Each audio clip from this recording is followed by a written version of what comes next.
మా బాబాయ్ ఇప్పుడు నెల జీతం అయితే చేతిలో పెట్టాడు. నాకు జీతం కూడా పెరిగింది, ఎంత పెరిగిందో చూపిస్తా చూడండి. బ్యాంకుకి వెళ్ళి 260 దినాలు అయితే డబ్బులు డ్రా చేసుకోరమ్మని చెప్పాడు అనమాట. నాతో పాటు మీరు కూడా కౌంట్ చేయండి, 260 లేదో చూద్దాం. 20, 40, 60, 80, 20 దినాల నోట్లు 4 ఉన్నాయి అంటే 80 దినాలు. 80తో కలిపి కౌంట్ చేయండి. 90, 100, 110, 120, 130, 140, 150, 160, 170, 180, 190, 200, 210, 220, 230, 240, 250, 260. నెల నెల నా జీతం 120 దినాలు అయితే నేను ఏటీఎం లో తీసేసుకుంటా. ఈసారి జీతం పెంచుతున్నాడు కాబట్టి డబ్బులు డ్రా చేసుకుని ఎత్తుకోరమ్మని చెప్పాడు. తీసుకొని మీ చేతిలో పెట్టాక నాకు మా సార్కి 10 నిమిషాలు వార్ జరిగింది.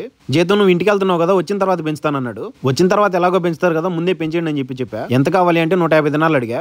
120 నుంచి డైరెక్ట్ నువ్వు 30 దినాలు పెంచమని అడుగుతున్నావు. అంతైతే పెంచలేనని ఒకే మాట చెప్పేశాడు. సరే సార్ మీ ఇష్టం, మీరు ఎంత పెంచి ఇచ్చినా నేను తీసుకుంటానని చెప్పి. నెలంతా ఎంత కష్టపడి ఉంటామో తెలియదు కానీ జీతం వచ్చిన రోజు మాత్రం అన్ని మర్చిపోతాం. ప్రపంచంలో ఈ డబ్బుకి ఇచ్చే అంత విలువ మనుషులకు కూడా ఇవ్వట్లే. ఇప్పుడు మా సార్తో మాట్లాడిన 10 నిమిషాలు నాకు చాలా విషయాలు చెప్పాడు. నాకు ఇచ్చే 120 దినాలు కాకుండా ఎంత పెంచుంటున్నాడు అనేది గెస్ట్ చేసి కామెంట్ చేయండి. ఎంత పెరిగిందో తెలుసుకోవాలంటే ఫుల్ వీడియో ప్రొఫైల్ కింద ఉంది చూసేయండి. ఈ వీడియోకి లైక్ చేసి సబ్స్క్రైబ్ చేయండి. ఉంటా, బాయ్.